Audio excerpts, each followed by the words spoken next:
이번에는 여러분들 마이크로소프트 365에서 설문에 대한 이야기를 한번 해보도록 할게요. 폼즈라는 양식이고요. 이 폼즈를 통해서 설문 양식, 설문 퀴즈를 만들 수가 있고요.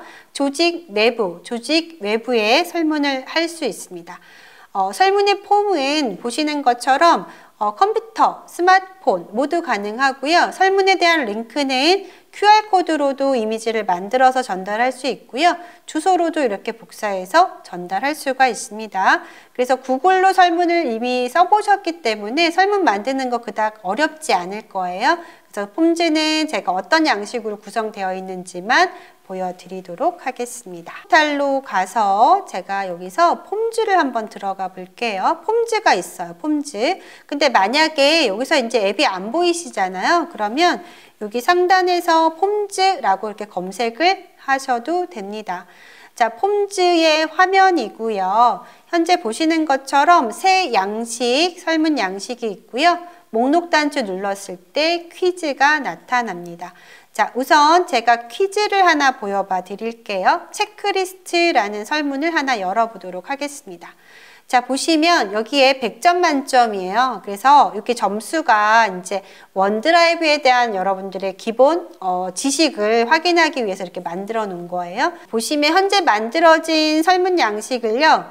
여기서 미리 보기라는 걸 하시게 되면 컴퓨터, 네, 그리고 휴대폰 이런 형태로 보인다는 거고요. 여기서 하시는 거예요. 원드라이브 문서를 만들거나 저장할 수 있나요? 그 다음에 뭐 접속할 수 있나요? 이렇게 해서 동기화할 수 있나요? 뭐 아니오도 한번 몇 번 해볼게요. 네, 그래서 이렇게 선택하면 점수 배점이 되어 있고요. 자, 예, 아니요. 그래서 이렇게 제출이라는 걸 눌러주면은 퀴즈 같은 경우에는 여러분들이 점수를 보실 수가 있습니다. 그래서 여기 결과 보기를 눌러주면 제가 100점 만점에 몇 점인지 퀴즈를 맞출 수 있는 부분이고요. 실제 저희가 이렇게 퀴즈라는 형태로 만들어서 질문에 이렇게 응답하게 되면 응답이라는 탭에 응답된 결과를 한 번에 볼 수가 있고요. 현재 퀴즈 같은 경우는 여기 성적 게시에서 성적으로 게시할 수도 있고 엑셀에서 바로 열어서 보실 수도 있습니다. 요거는 만드는 거 이따가 또 보여봐 드릴게요. 요거는 퀴즈라는 형식이었고요. 설문에 대한 부분을 한번 볼게요.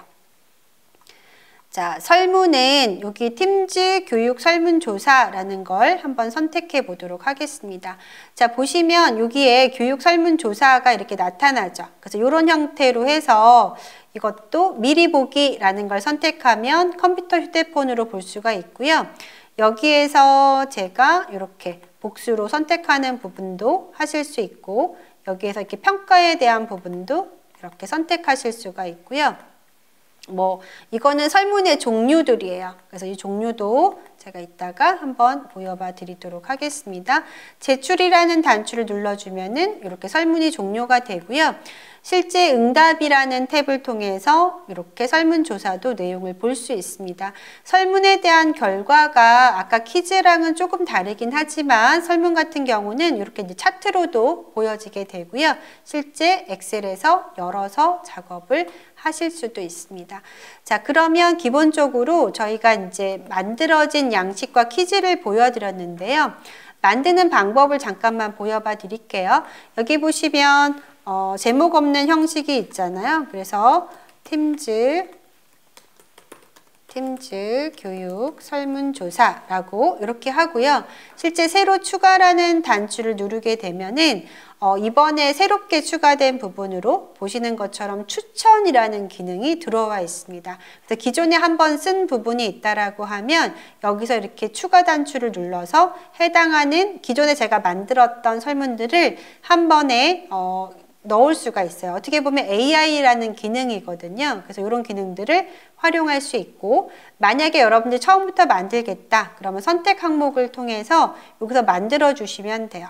그래서 새로 추가라는 걸 눌러서 지금 보시면 선택 항목, 텍스트, 평가, 날짜라는 것도 있고요. 다시 여기 목록 단추를 누르시게 되면 새롭게 섹션으로 구분하실 수도 있고 리커터나 뭐 넷 프로모터 스코어 뭐 이런 기능들 설문을 만들 때 활용하실 수 있는 그런 기능이 되겠습니다. 그리고 저희가 설문을 만들고 나서 기본적인 테마도 적용하실 수가 있는 부분입니다. 기본적으로 이렇게 구성이 되어 있고요. 저희가 퀴즈 같은 경우에는 아까 설문하고 조금 동일하긴 한데 만약에 제가 이렇게 선택하게 되면 기존의 설문과 다른 점은 정답이 있다라는 거, 그리고 점수에 배점이 있다라는 거, 이것만 설문 양식과 다른 점 중에 하나입니다. 설문을 만드는 종류는 동일한데 정답과 점수가 들어가 있다라는 거, 이거 가지고 설문하고 퀴즈를 만들어 주시면 돼요. 자, 이미 만들어진 설문을 가지고요. 활용할 수 있는 부분을 한번 해볼게요. 이미 설문을 만들었어요. 자, 그러면 이 설문을 가지고 할 수 있는 부분은 공유라는 단추를 눌러서 누가 이 설문에 응답을 할 건지를 공유할 수 있습니다. 그래서 모든 사람이 답할 수 있음. 그래서 조직 내부나 외부에 링크를 전달하고자 할 때 이 부분을 설정해 주시면 되고요. 그 다음에 이 링크를 복사하시면 되는데 단축 URL을 만드실 수도 있습니다. 그래서 이 링크를 걸어서 뭐 페이스북이나 여러분들 쓰시는 또는 어떤 웹페이지나 뭐 메일이나 이렇게 해서 전달하시면 설문을 받으실 수가 있고요. 설문에 대한 접속 주소를 QR코드를 클릭해서 이 이미지를 다운로드 받아가지고요. 여러분들 어떤 프로모션 하는 캠페인 하는 웹페이지에 이 이미지를 넣으셔도 QR코드를 찍고 설문에 진행을 하실 수가 있는 부분입니다.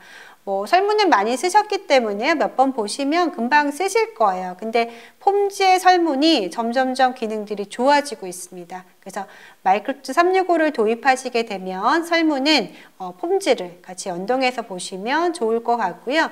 어차피 취합된 데이터 다 엑셀로 보실 수가 있거든요. 그래서 그런 부분 같이 활용하시면 좋겠습니다. 자, 이번에 이제 마지막으로 마이크로소프트 365에서 업무 자동화하는 부분을 조금 보여드리고자 합니다. 물론 이제 기존의 다른 클라우드 서비스하고의 가장 또 차이점일 수도 있고요. 요즘에 업무 자동화하는 부분이 또 가장 IT 도구를 쓰실 때 가장 또 이슈화되는 부분이어서 조금 말씀을 드려볼게요. 마이크로소프트 365에는 파워 플랫폼이라는 시리즈가 있는데요. 파워 오토메이트, 파워 앱스, 파워 BI라는 게 있습니다. 근데 이제 그 중에 파워 오토메이트라는 부분은 업무 자동화를 하는 부분이에요. 기존에 엑셀에서 매크로라는 작업을 한 것처럼 여러분들이 중복되는 작업들이 굉장히 조직에서 많으실 거예요. 근데 그런 중복된 작업을 조금 더 반복되지 않게끔 하는 게 어떻게 보면 생산성을 올리는 거거든요. 그래서 파워 오토메이트를 통해서 마이크로소프트 365의 앱들과 이런 업무 자동화를 할 수 있는 부분이 하나가 있고요. 파워 앱스라는 걸 가지고 이제 여러분들도 개발자가 아니어도 모바일이나 태블릿 앱을 만들 수가 있습니다. 그래서 기존에 있는 데이터의 어떤 폼들을 조금 더 쉽게 데이터를 취합하기 위한 용도로 모바일 앱을 개발해서 이제 활용하는 게 파워 앱스다라고 보시면 되겠습니다. 이 부분도 여러분들이 이제 조금 더 고급적으로 쓰시려면 라이선스에 따라서 기능에 대한 부분들이 있기 때문에 이제 그거는 참고를 하시되 기본적으로 구독을 하시게 되면 파워 오토메이트, 파워 앱스는 기본적으로 들어가 있기 때문에 쓰실 수 있습니다.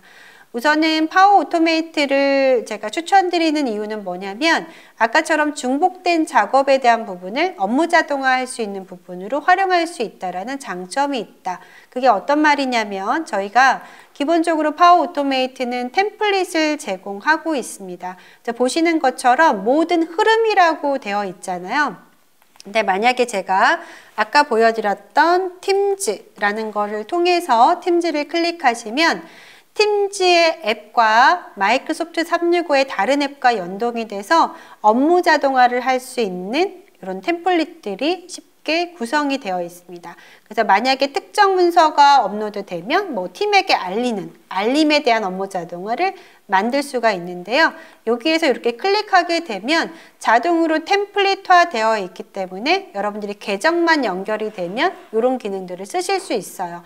근데 이거에서 조금 더 업무에 맞게끔 바꾸시려면 여기서 만들기라는 걸 가지고 새롭게 문서를 하나씩 만들어 주시면 돼요. 그래서 뭐 조금 더 세부적으로 들어가면 어려울 수 있지만 간단한 알림이나 어떤 중복되는 작업들은 이 오토메이트를 가지고 여러분들이 업무 자동화를 할 수 있는 부분이 있고요.